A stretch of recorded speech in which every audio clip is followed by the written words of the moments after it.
Hi friends, എന്തൊക്കെയാ പുതിയ വിശേഷങ്ങൾ? പുതുതായിട്ട് എന്തെങ്കിലും വാർത്തകൾ ഉണ്ടായോ? നിങ്ങൾ സൃഷ്ടിച്ചോ? അല്ലെങ്കിൽ സൃഷ്ടിക്കപ്പെട്ട വാർത്തകൾ നിങ്ങൾ ശ്രദ്ധിച്ചോ? ലോകം ആകപ്പാടെ നിങ്ങളൊന്നും ശ്രദ്ധിക്കുന്നില്ലേ? ലോകത്തിൽ മൊത്തം നടന്നുകൊണ്ടിരിക്കുന്ന രാഷ്ട്രീയ, സാംസ്കാരിക, സാമ്പത്തിക സംഭവവികാസങ്ങൾ നിങ്ങൾ ശ്രദ്ധിക്കുന്നില്ലേ? ഇന്ത്യയിലും അതുപോലെ തന്നെ വിവിധ ഭാഗങ്ങളിലായിട്ട് നടന്നുകൊണ്ടിരിക്കുന്ന എല്ലാ വിധത്തിലുള്ള സംഭവവികാസങ്ങളിലൂടെയും നിങ്ങൾ കടന്നു പോകണം. എങ്കിൽ മാത്രമായിരിക്കും നിങ്ങൾക്ക് അത് അനധിവിദൂര ഭാവിയിൽ എന്ന് തന്നെ പറയാം. എന്ന് വെച്ച് കഴിഞ്ഞാൽ ഗ്രാജുവേഷൻ കഴിഞ്ഞിട്ട് നിങ്ങൾക്കത് ഗുണം ചെയ്യാൻ പോകുന്നു എന്നുള്ളത് പരമാർത്ഥമാണ്. നമ്മൾ PSC കൂടാതെ തന്നെ SSC ഉണ്ട്, UPSC ഉണ്ട്, ഉണ്ട്. അതുപോലെ തന്നെ എന്താണ് നമ്മളറിയാത്ത നിരവധിയായിട്ടുള്ള പല ജോലിക്ക് വേണ്ടിയിട്ടുള്ള ടെക്സ്റ്റുകൾ നടക്കുന്നുണ്ട്. നമ്മളത് അറിയുന്നില്ല എന്ന് മാത്രമേ ഉള്ളൂ. അത് നമ്മൾ ഈ ചില വെബ്സൈറ്റുകളുണ്ട്, അത് വളരെ പ്രശസ്തമാണ്. ഞാൻ പറഞ്ഞു, നൗക്കരി എന്ന് പറഞ്ഞിട്ടൊരു സംഭവമുണ്ട്. അതിലൊക്കെ നോക്കിക്കഴിഞ്ഞാൽ നിങ്ങൾക്ക് അനുയോജ്യമായിട്ടുള്ള പലതും കിട്ടും. അതല്ല, നിങ്ങളെ സംബന്ധിച്ചോളം തുടർന്ന് പഠിക്കാനായിട്ടുള്ള ഒരാഗ്രഹമാണെങ്കിൽ നിങ്ങളെ സംബന്ധിച്ചോളം ഞെട്ടിപ്പിക്കുന്ന സാധ്യതകളാണ് വരുന്നത്. കയ്യിൽ ഇത്തിരി പൈസയും ഇത്തിരി കഴിവും മാത്രം മതി നിങ്ങളെ സംബന്ധിച്ചോളം അമ്പരപ്പിക്കുന്ന വേഗതയിലും അമ്പരപ്പിക്കുന്ന സ്ഥലകാലങ്ങളിലേക്കും അമ്പരപ്പിക്കുന്ന ഒരവസ്ഥയിലേക്കും നിങ്ങൾക്ക് മാറാൻ കഴിയുന്നുള്ള യാതൊരു സംശയമില്ലാത്ത കാര്യം. അപ്പം അതൊക്കെ ശ്രദ്ധിക്കുക.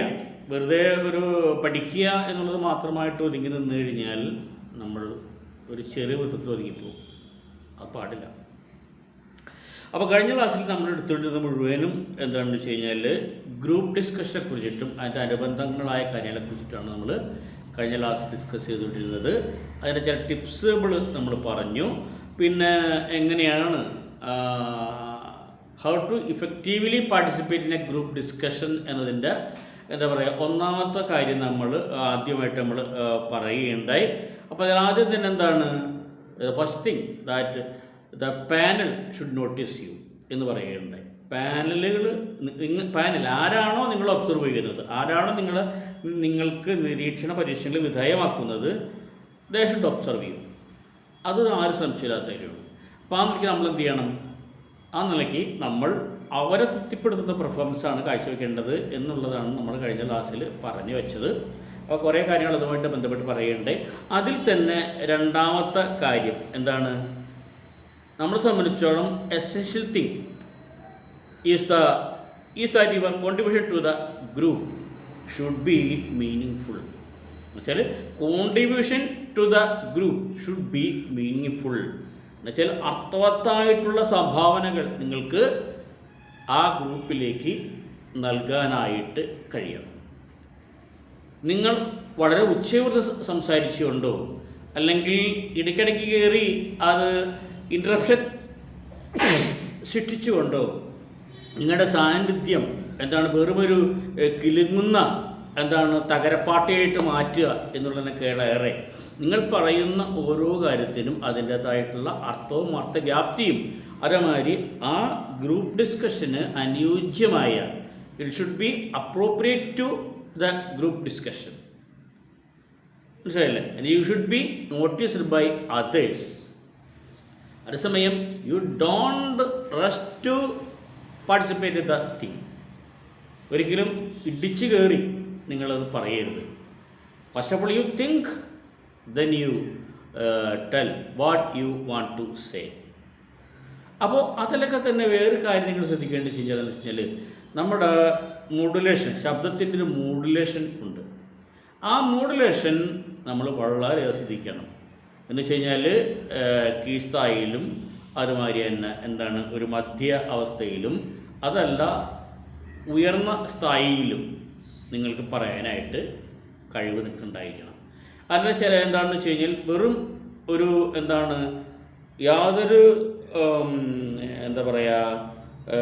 ഓളങ്ങളുമില്ലാതെ വെറുതെ നിശ്ചലമായി ഒഴുകിക്കൊണ്ടിരിക്കുന്ന ഒരു നദി പോലെ ഇതിനേക്കാളേറെ ശബ്ദം വേണ്ടയിടത്ത് ഉയർത്തിയും താഴ്ത്തിയും ചിലപ്പോൾ സമതലത്തിലൊഴുകുന്ന പോലെയും നമ്മളെന്ത് ചെയ്യണം? സംസാരിക്കാനുള്ള കഴിവാണ്. അതെങ്ങനെയാണെന്ന് വെച്ച് കഴിഞ്ഞാൽ നിങ്ങൾ പറയുന്ന കാര്യം എന്താണോ ആ പറയുന്ന കാര്യത്തിൻ്റെ ഗ്രാവിറ്റി ഉൾക്കൊണ്ടുകൊണ്ട് ശബ്ദം ഉയർത്തുകയോ താഴ്ത്തുകയോ ചെയ്ത് സംസാരിക്കുക. അങ്ങനെയുള്ള ഒരു സൗണ്ട് മോഡുലേഷൻ നിങ്ങൾ ഉണ്ടാക്കിയെടുക്കണം. ഇതൊക്കെ ഞാൻ പറഞ്ഞു ഒരു നിമിഷം കൊണ്ട് സംഭവിക്കേണ്ട കാര്യമല്ല. 1-2 ഗ്രൂപ്പ് ഡിസ്കഷൻ നിങ്ങളെ സംബന്ധിച്ചോളം വൻ പരാജയമായിരിക്കും. പക്ഷെ എന്ത് ചെയ്യും? You should learn what you lost in that group discussion. പഠിക്കും നിങ്ങൾ എവിടെയാണ് എനിക്ക് പരാജയങ്ങൾ ഉണ്ടായത് എന്നുള്ളത് പഠിക്കുകയും അതിനെ ഓവർകം ചെയ്യാനായിട്ട് അല്ലെങ്കിൽ അതിനെ മെയിൻറ്റെയിൻ ചെയ്ത് കടന്നു പോകാനായിട്ട് ഉള്ള സൂത്രങ്ങൾ നാം അറിയാതെ തന്നെ നമ്മുടെ ബുദ്ധി നമുക്ക് ഉപദേശിക്കുകയും നമ്മൾ ആ രീതിയിൽ മുന്നോട്ട് പോവുകയും ചെയ്യും. അപ്പോൾ സൗണ്ട് മോഡുലേഷൻ എന്നുള്ളത് വളരെ പ്രധാനപ്പെട്ട കാര്യമാണ്. നിങ്ങൾ അതുപോലെ തന്നെ നിങ്ങൾ എത്ര നേരം പറഞ്ഞു, എത്ര ഒച്ചയിൽ പറഞ്ഞു എന്നുള്ളതൊന്നും യാതൊരു പ്രശ്നമല്ല. ഞാൻ കഴിഞ്ഞ ദിവസം പറഞ്ഞു, നിങ്ങൾ എത്ര അഡീഷണൽ ഷീറ്റ് വാങ്ങിക്കുന്നു എന്നുള്ളതല്ല കാര്യം, നിങ്ങൾ എത്ര ക്വാളിറ്റേറ്റീവായിട്ട് നിങ്ങൾ എഴുതി എന്നുള്ളതാണ്. അപ്പം ക്വാണ്ടിറ്റി എന്നുള്ളത് അല്ല, ക്വാളിറ്റി എന്നുള്ളതാണ് എപ്പോഴും പ്രാധാന്യം ആയിട്ട് വരുന്നത്. അത് നമ്മൾ അറിഞ്ഞിരിക്കുക. അപ്പം അത്തരത്തിലുള്ള ഒരു രീതിയാണ് നമ്മൾക്ക് വേണ്ടത് കേട്ടോ. അപ്പോൾ അതാണ് രണ്ടാമത്തെ കാര്യം. ഇനി അടുത്തത് മൂന്നാമത്തതായിട്ട് പറയണമെന്ന് വെച്ച് കഴിഞ്ഞാൽ the most important thing is that be clearly seen to be attempting build a consensus. എന്ന് വെച്ചാൽ മൂന്നാമത്തേൽ എന്താണ്? നിങ്ങൾ കോൺസെൻസസ് എന്ന് ഉദ്ദേശിക്കണമെന്ന് വെച്ച് കഴിഞ്ഞാൽ ഒരു അഭിപ്രായ സമന്വയം ഉണ്ടാക്കാനായിട്ട് എനിക്ക് കഴിയണം. എന്ന് വെച്ച് കഴിഞ്ഞാൽ ചിലപ്പോൾ നിങ്ങളുടെ അഭിപ്രായത്തിലേക്ക് മറ്റുള്ളവരെ അഭിപ്രായത്തെ കൂടി കൂട്ടിച്ചേർത്തുകൊണ്ട് എല്ലാവരെയും അഭിപ്രായത്തെ സമന്വയിപ്പിക്കുക, ഒരു ഏകീകൃതമായ അവസ്ഥയിലേക്ക് മാറ്റുക, ഒരു ഏകശിലാരൂപത്തിലേക്ക് അവസാനം മാറ്റിയെടുക്കുക. മുമ്പ് അത് ഏകശിലാരൂപത്തിലായിരിക്കില്ല, പക്ഷെ പിന്നീട് അത് ഒരു ഏകശിലാരൂപത്തിലേക്ക് മാറ്റിയെടുത്തിട്ട് നിങ്ങളുടേതായിട്ടുള്ള കോൺട്രിബ്യൂഷൻ ആണ് അത് എന്ന് മറ്റുള്ളവർ പോലും മനസ്സിലാക്കാതെ നിങ്ങൾ മാത്രം മനസ്സിലാക്കിക്കൊണ്ട് ഒരു പാനലിന് മുമ്പിൽ അവതരിപ്പിക്കുക എന്നുണ്ടെങ്കിൽ നിങ്ങൾ അതിൽ നിർണായകമായൊരു സ്ഥാനം നിങ്ങൾ നേടും എന്നുള്ളത് ഉറപ്പാണ്. അപ്പോൾ അത്തരത്തിലുള്ള ഒരു അഭിപ്രായ സമന്വയം നിങ്ങൾ ഉണ്ടാക്കിയെടുക്കണം. അതേസമയം നിങ്ങളുടെ ടീമുണ്ടല്ലോ, ആ ടീം ചിലപ്പോൾ നിങ്ങളോളം ചിലപ്പോൾ കഴിവുള്ളവരായിരിക്കില്ല. അങ്ങനെയാണെങ്കിൽ ആ ടീമിന് നിങ്ങളുടെ കഴിവുകൾ അവിടെ വെളിവാക്കത്തക്ക വിധത്തിലേക്ക് അവരിൽ നിന്ന് അഭിപ്രായ മാറ്റങ്ങളും ചോദ്യങ്ങളും ഉണ്ടെങ്കിൽ മാത്രമായിരിക്കും നിങ്ങൾക്ക് എന്ത് ചെയ്യാൻ പറ്റുക, നിങ്ങളുടെ അഭിപ്രായങ്ങൾ അവിടെ പറഞ്ഞു ഫലിപ്പിക്കാൻ പറ്റുക. അപ്പം ആ രീതിയിൽ ആ ടീമിനെയും നിങ്ങൾ വളർത്തിയെടുക്കുകയോ അല്ലെങ്കിൽ അവരത്തരത്തിൽ പറയാൻ പ്രോത്സാഹിപ്പിക്കുകയോ ചെയ്യേണ്ടതായിട്ടുണ്ട്. എന്തിനാണത്? Only perform yourself. നിങ്ങൾക്ക് നിങ്ങളുടേതായ രീതിയിൽ പെർഫോം ചെയ്യാനാണ്. അല്ലാണ്ട് അവർക്ക് ജോലി കിട്ടണം എന്നുള്ളത് നമുക്ക് വലിയ നമ്മുടെ ആഗ്രഹമൊന്നുമല്ല. നമുക്ക് ജോലി കിട്ടണം, നമ്മൾ മുൻപിനാവണം. അപ്പം ഇതിലൊരു സ്വാർത്ഥത ഇല്ലേ എന്ന് വെച്ച് കഴിഞ്ഞാൽ സ്വാർത്ഥതയാണ്. ടെസ്റ്റുകളെല്ലാം സ്വാർത്ഥതയാണ്, അല്ലെ? ആരും സംശയമില്ലാത്ത കാര്യമാണത്. അല്ലാണ്ട് അന്യരെയും കൂടി ജയിപ്പിക്കാൻ വേണ്ടിയിട്ടുള്ള ഗാന്ധിയൻ തോട്ടൊന്നും ഇതിനകത്ത് വരുത്തണ്ട. ഗാന്ധി അങ്ങനെയൊക്കെയുള്ള ആളാണ്. ഗാന്ധിയനോ അല്ലെങ്കിൽ ക്രിസ്തുവിനെ പോലുള്ള ആളുകളൊക്കെ പറഞ്ഞു കഴിഞ്ഞാൽ ഞാൻ ജയിച്ചില്ലെങ്കിൽ അവൻ ജയിക്കട്ടെ എന്നുള്ള മനോഭാവം അവർ കഴിക്കാൻ പറ്റൂ. നമ്മൾ സാധാരണ അനീഷും ഗിരീഷും പവീഷും സൂത്രേഷും ഒക്കെയാണ് നമ്മൾക്ക് അങ്ങനെയൊന്നും മറ്റുള്ള ജയിപ്പിച്ചിട്ടൊന്നും വേണ്ട. നമുക്ക് നമ്മുടെ കാര്യം ഇക്കാര്യത്തിൽ നമ്മൾ നോക്കേണ്ടിയിരിക്കുന്നു. അപ്പോൾ ആ രീതിയിൽ നിങ്ങൾ കാര്യങ്ങൾ മുന്നോട്ട് കൊണ്ടുപോകാം. അതേമാതിരി നമുക്കറിയാം, മറ്റുള്ളവർക്കും എന്താണെന്ന് വെച്ച് കഴിഞ്ഞാൽ ചില കൺക്ലൂഷൻസ് ഉണ്ടായിരിക്കും, ഒരു അവസാന നിഗമനം ഉണ്ടായിരിക്കും. ആ അവസാന നിഗമനം അവരിലുണ്ടായിരിക്കുമ്പോൾ നമ്മുടെ നിഗമനത്തിലേക്ക് അതെത്തിക്കാനുള്ള ശ്രമം നടത്തണം. അപ്പോൾ നമ്മൾ ഒരിക്കലും എന്ത് ചെയ്യുമെന്ന് വെച്ച് കഴിഞ്ഞാൽ നമുക്ക് സമയമൊന്നും ഉണ്ടായിരിക്കും, അവർ അരമണിക്കൂർ 20 മിനിറ്റ് എന്നുള്ളത്. അതിനിടയ്ക്ക് നമ്മൾ എന്താണെന്ന് വെച്ച് കഴിഞ്ഞാൽ നമ്മൾ ആ സമയത്തിന് മുമ്പേ തന്നെ ചാടിക്കേറി ഒരു നിഗമനത്തിലേക്ക് എത്തേണ്ടതായിട്ട് ഇല്ല. ആ സമയം എന്നുള്ളത് നിങ്ങൾ നോക്കിക്കൊണ്ട് ആ സമയത്തിന് 1-2 മിനിറ്റ് മുമ്പ്, കയ്യിൽ വാച്ചുണ്ടല്ലോ, 1-2 മിനിറ്റ് മുമ്പ് ഒരു കൺക്ലൂഷൻ അവസ്ഥയിലേക്ക് കാര്യങ്ങളെ ഗതി തിരിച്ചു വിട്ടുകൊണ്ട് ഒരു കൺക്ലൂഷൻ എന്നുള്ള നിലയ്ക്ക് ഒരു ഫുൾ സ്റ്റോപ്പ് ഇട്ട് കാര്യം അവസാനിപ്പിക്കാൻ കഴിയണം. അവിടെയാണ് നിങ്ങളുടെ ഗ്രൂപ്പ് ഡിസ്കഷനുള്ള മേധാവിത്വം എന്ത് ചെയ്യണത് പ്രകടമായി അല്ലെങ്കിൽ വ്യത്യസ്തമായി വരുന്നത്. ഓക്കെ, ഇനി അത് തന്നെ തുടർന്ന് കുറച്ച് പോകുന്നുണ്ട്. കാരണം നമ്മൾ ഇത്രയും പഠിച്ചതിൽ ഈ ഗ്രൂപ്പ് ഡിസ്കഷൻ്റെ അത്രയും ദീർഘമായി ഒന്നും തന്നെ പഠിച്ചിട്ടില്ല. കാരണം അത്രമാത്രം പ്രാധാന്യം അത് അറിയിക്കുന്നുണ്ട്. നിങ്ങളൊരു PC ടെസ്റ്റ് ഇതൊന്നും പ്രശ്നമല്ല. പക്ഷേ ഒരു PC ടെസ്റ്റിൻ്റെ പരിധി വളരെ കുറച്ചേ ഉള്ളൂ. എന്ന് വെച്ച് കഴിഞ്ഞാൽ ഒരു ടെസ്റ്റ് നടത്തിക്കഴിഞ്ഞാൽ എടുക്കുന്നത് 300-400 പേരാണ്. ആ 300-400 പേരിൽ ലക്ഷക്കണക്കിനുള്ള ആളുകളിൽ നിന്ന് 300-400 പേരിൽ ഒരാളെ തീരുക എന്ന് വെച്ച് കഴിഞ്ഞാൽ നോട്ട് സിലി അല്ലേ, നോട്ട് സിമ്പിൾ. അപ്പോൾ ആ നിലയ്ക്ക് നമുക്ക് അതർ ചോയ്സസ് ഉണ്ട്. ആ അതർ ചോയ്സിലേക്ക് പോകണമെങ്കിൽ ഇത്തരത്തിലുള്ള ചില കടമ്പകൾ നമ്മൾ അഭിമുഖീകരിക്കേണ്ടതുണ്ട് അല്ലേ. അപ്പോൾ സ്വാഭാവികമായിട്ടും എന്ത് ചെയ്യണം, നമ്മൾ പഠിക്കണം. We should face these sort of barriers. So we should acquainted with these barriers and overcome that barriers അല്ലേ. അപ്പോൾ അതാണ് നമ്മൾ ചെയ്യേണ്ട കാര്യങ്ങൾ. അപ്പോൾ ആ രീതിയിൽ ഉള്ള കാര്യങ്ങൾ അതിൻ്റെ പേരിലാണ് ഇത് ദീർഘമായി തന്നെ ഇതിനകത്ത് പറയണത്. ഇനിയും കഴിഞ്ഞിട്ടില്ല. ഇനി അടുത്തത്, to effectively participate in a group discussion the following aspects should be taken care of. നമ്മൾ നേരത്തെ പറഞ്ഞ കാര്യം തന്നെയാണ് അല്ലേ.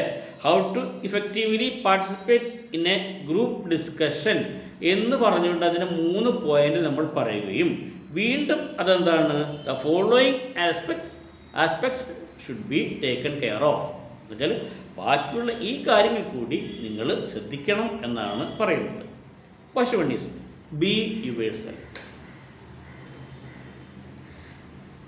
Be as natural as possible and don't try to be someone you are not. Be yourself. നിങ്ങൾ എന്താണോ അത് നിങ്ങൾ ആയിരിക്കുക. തത്വമസി എന്ന് പറയുന്ന വളരെ പ്രശസ്തമായിട്ടുള്ള ഒരു ഇന്ത്യൻ ഫിലോസഫിയുടെ ഒരു കഷ്ണം ഉണ്ട്. അത് നീ തന്നെ. നമ്മളാവുക. With our all shortcomings, with our all virtues, with our all qualities, with our all disqualities and with our all other bads and goods. അതാണ് നമ്മൾ. Be yourself. നിങ്ങളായിട്ടിരിക്കുക. And try to be improvise other person. മറ്റൊരാളായിട്ട് നിങ്ങൾ ചെയ്യേണ്ടതില്ല. You should not be an impostor. Impostor എന്ന് പറയുമ്പോൾ എന്താണ്, മറ്റൊരാളായിട്ട് അഭിനയിക്കുക എന്നുള്ളത് അല്ലേ. ചില ആൾക്കാരൊക്കെ കണ്ടിട്ടില്ലേ, ചില സംഭാഷണമൊക്കെ നടത്തുന്ന സമയത്ത് അവരേതാണ്ട് ഭയങ്കര കട്ടിയിലൊക്കെ സംസാരിച്ച് തുടങ്ങും. അതേമാതിരി എനിക്കൊരു സുഹൃത്തുണ്ടായിരുന്നു. പുള്ളി കാസർഗോഡ് ഒരു നല്ല ജോലി കിട്ടി പുള്ളിക്ക്. ഓഫ് കോഴ്സ് നല്ല ജോലി കിട്ടി. അപ്പോൾ കാസർഗോഡ് എൻ്റെ ഒപ്പം വളരെ എൻ്റെ very very very very close friend, കുടുംബക്കാരാണ്. അപ്പോൾ അദ്ദേഹത്തിന് കാസർഗോഡ് ജോലി കിട്ടി. അദ്ദേഹം കാസർഗോഡ് പോയി 2 മാസം കഴിഞ്ഞ് വന്നപ്പോൾ എന്നോട് സംസാരിച്ച ആ ടോൺ ഉണ്ടല്ലോ, ആ ടോൺ വളരെ വ്യത്യാസമായി. എന്തായാലും കാര്യങ്ങളൊക്കെ ആലോചിച്ച് നോക്കുക. പക്ഷേ അവനത് പെട്ടെന്ന് തിരിച്ചറിയും. പെട്ടെന്ന് അവൻ എന്തായാലും എന്നുള്ള അവസ്ഥയിലേക്ക് എത്തി. നോക്കൂ, ഒരു നിമിഷം അവൻ എന്തായി മാറി, അവൻ അവരല്ലാതായിട്ട് മാറി.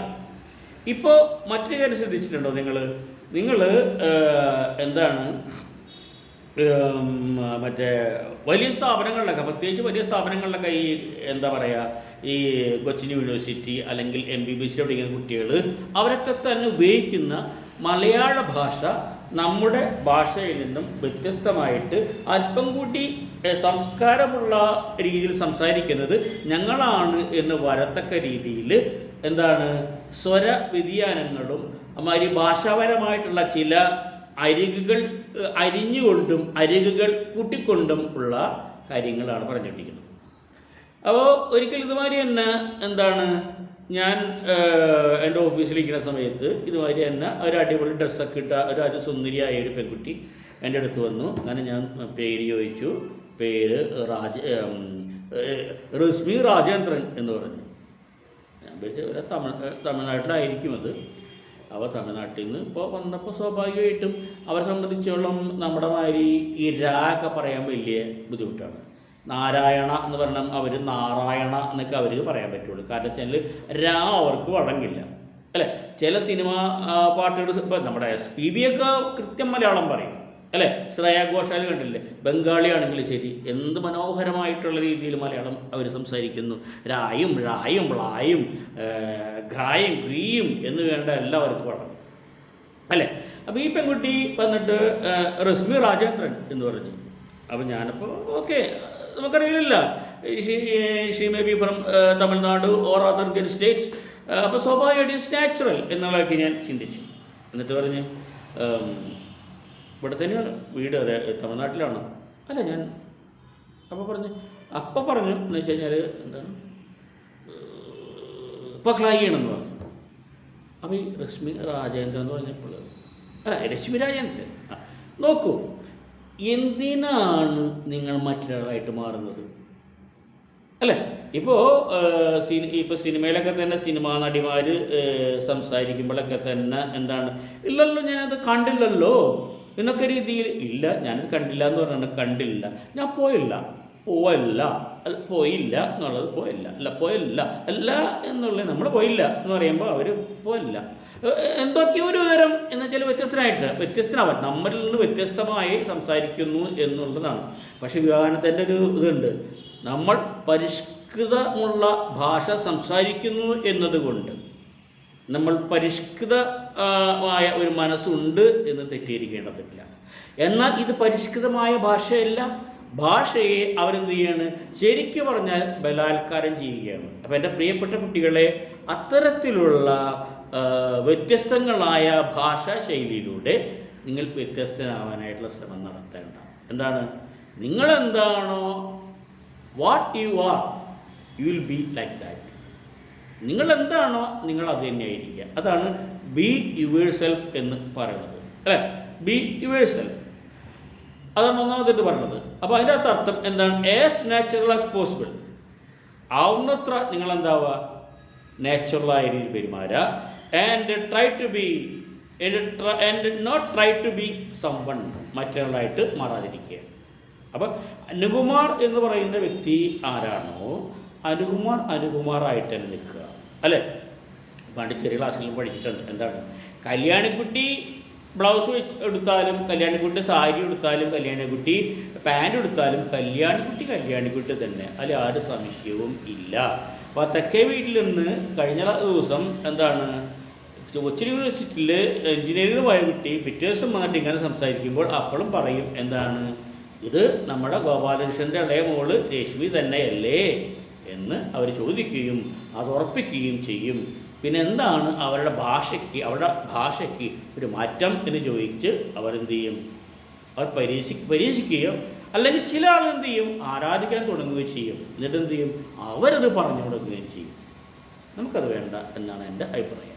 പക്ഷേ അത് ഞാൻ ഭാഷയുടെ കാര്യത്തിൽ മാത്രമല്ല, എന്താണ്, നമ്മളുടെ അറിവിൻ്റെയും നമ്മുടെ കുറവിൻ്റെയും നമ്മുടെ കൂടുതലിൻ്റെയും നമ്മുടെ വിദ്യാഭ്യാസത്തിൻ്റെയും എന്ത് വേണ്ട, എന്താണോ നമ്മൾ അതായിരിക്കുക എന്നുള്ളതാണ് ഏറ്റവും വലിയ കാര്യം. തത്വമസി, നീ അതുതന്നെ എന്നുള്ളതാണ് അതിൻ്റെ ഒരു കറക്റ്റ് അർത്ഥമായിട്ട് പറയാൻ കഴിയും. അടുത്തത്, take time to organise your thought. നിങ്ങളുടെ ചിന്തകളെ എന്ത് ചെയ്യുക, ചിന്താ പദ്ധതികളെ സംഘടിത രൂപത്തിലാക്കാനായിട്ട് എന്ന് വെച്ച് കഴിഞ്ഞാൽ അങ്ങനെ ഇങ്ങനെ ചെതറിച്ച് പറയാതെ 1 by 1 ആയിട്ട് പറയാനായിട്ട് ഒരു ഓർഗനൈസേഷൻ എന്ന് പറയുമ്പോൾ അതിന് സംഘടിത രൂപം ഉണ്ടായിരിക്കും. അപ്പോൾ നിങ്ങളുടെ ചിന്താ പദ്ധതിയെയും ഓർഗനൈസ് ചെയ്തുകൊണ്ട്, അല്ലെങ്കിൽ എന്താണ്, അത് തികച്ചും ഒരു കൊഹിറൻറ്റ് എന്ന് വെച്ചാൽ ഇങ്ങനെ 1 by 1 ആയിട്ട് ഓരോ മാലകളിൽ കോർത്ത എന്താണ് മുത്തുകൾ പോലെ, അല്ല ഓരോ മാലകളിലല്ല, ഓരോ നൂലിൽ കോർത്ത മുത്തു പോലെ 1 by 1 ആയിട്ട് ഇങ്ങനെ ഇടാനായിട്ട് കഴിയാം. പിന്നെ എന്താണ്, don't suddenly jump to any conclusion. നമ്മൾ നേരത്തെ പറഞ്ഞു കഴിഞ്ഞു അല്ലേ. എന്ന് വെച്ച് കഴിഞ്ഞാൽ നമ്മൾ പെട്ടെന്ന് തന്നെ ഒരു നിഗമനത്തിലേക്ക്, ഒരു അന്തിമ നിഗമനത്തിലേക്ക് ചാടിക്കയറാനായിട്ട് നമ്മൾ ശ്രമിക്കരുത്. Think before you speak so that you don't speak anything irrelevant to the topic being discussed. നിങ്ങൾ എന്താണ് സംസാരിക്കാൻ പോകുന്നത്, ആ സംസാരിക്കുന്ന കാര്യം നിങ്ങൾ സംസാരിക്കുന്നതിന് മുമ്പ് ചിന്തിക്കുക. ചിന്തിക്കുക എന്നുള്ളത് വരുമ്പോൾ നിങ്ങൾക്ക് അവിടെ നടക്കുന്ന കാര്യങ്ങളിൽ നിന്ന് അപ്രസക്തമായ രീതിയിൽ ഒന്നും പറയേണ്ടി വരില്ല. അങ്ങനെ പറയുമ്പോഴാണ് അരി എത്ര വയറഞ്ഞാഴി എന്നുള്ള ആ പഴയ ശൈലി വരുന്നത്. ഞാൻ അരി എത്ര എന്നാണ് ചോദിച്ചത്, അപ്പോൾ അവർ പറഞ്ഞ് പയറഞ്ഞാഴിന്ന്. കാരണം എന്താണ്? അവർക്ക് ആ ഞാൻ ചോദിച്ച വിഷയത്തിൽ നിന്ന് കൃത്യമായ ഉത്തരം അറിയാത്തതിൻ്റെ പേരിൽ പയറഞ്ഞാഴി എന്ന് പറയുന്നത്. അരി വീട്ടിലില്ല, പയറാ ഉള്ളത്. അരി ഇല്ല എന്ന് പറഞ്ഞാൽ മതി, പക്ഷേ പയറഞ്ഞാഴി എന്ന് പറഞ്ഞ്. അരി വീട്ടിലില്ലാത്തതിൻ്റെ പേരിലാണ് പയറഞ്ഞാഴി എന്ന് പറഞ്ഞത്. അരി വീട്ടിലില്ല എന്ന് പറഞ്ഞാൽ പോരെ, അത്ര വലിയ തെറ്റൊന്നുമല്ലല്ലോ അല്ലേ? അപ്പോൾ ആ രീതിയിൽ ആയിരിക്കണം നമ്മൾ. അരി എത്ര? അരി ഇല്ല ചേട്ടാ, അല്ലാണ്ട് പയറഞ്ഞാഴി 5 നാഴി പയറുണ്ട് എന്ന് പറയുകയല്ല വേണ്ടത് എന്നാണ് പറയുന്നത്. അപ്പോൾ എന്താ? Be specific, be assertive and be honest and be yourself. അതാണ് വേണ്ടത്. അതൊരു വല്ലാത്ത എന്താ പറയുക, നമ്മളെ വല്ലാതെ ഗുണം ചെയ്യുന്ന ഒന്നാണ്. നമ്മൾ ആളുകളെ ഒബ്സർവ് ചെയ്ത് മനസ്സിലാക്കേണ്ടത് അങ്ങനെയാണ്. ഇനിയിപ്പോൾ നമ്മൾക്ക് എന്താ പറയുക, മഹാഭാരത യുദ്ധം നിങ്ങൾ കേട്ടിട്ടില്ലേ? മഹാഭാരത യുദ്ധത്തിൽ മുഴുവനും ധർമ്മം തെറ്റിച്ചും അതുപോലെ തന്നെ നുണ പറഞ്ഞും ഒക്കെയാണ് പാണ്ഡവപക്ഷം എന്ത് ചെയ്യണത്, വിജയം നേടുന്നത്. അതിന് എന്താണ് പല തത്വശാസ്ത്രങ്ങൾ പറഞ്ഞുകൊണ്ട് അതിനെ സാധൂകരിക്കാനുള്ള ശ്രമവും നടക്കുന്നുണ്ട്. നമുക്ക് ചില ഘട്ടങ്ങളിൽ നമ്മളെ സംബന്ധിച്ചോളം അല്പം നുണ പറയേണ്ടതായിട്ടൊക്കെ വരും. അത് ഒരിക്കലും നമ്മളെ മുഴുവനുമായിട്ടും എന്തെങ്കിലും പണയം വെച്ചുകൊണ്ടായിരിക്കരുത് എന്നുള്ളതാണ് എനിക്ക് പറയാനുള്ള, എൻ്റെ വക നിങ്ങളോട് പറയാനുള്ള ഒരു ഉപദേശം. ഇനി, don't make mistakes of looking at the panel while you are speaking. നിങ്ങൾ സംസാരിച്ചിരിക്കുന്ന സമയത്ത് നിങ്ങൾ എന്ത് ചെയ്യരുത്? പാനൽ നോക്കരുത്. ഞാൻ പറയുന്നത് ശരിയാവണ്ട, അയാൾ നോക്കണ്ട, ഇങ്ങനെയുള്ള കാര്യങ്ങൾ നോക്കരുത്.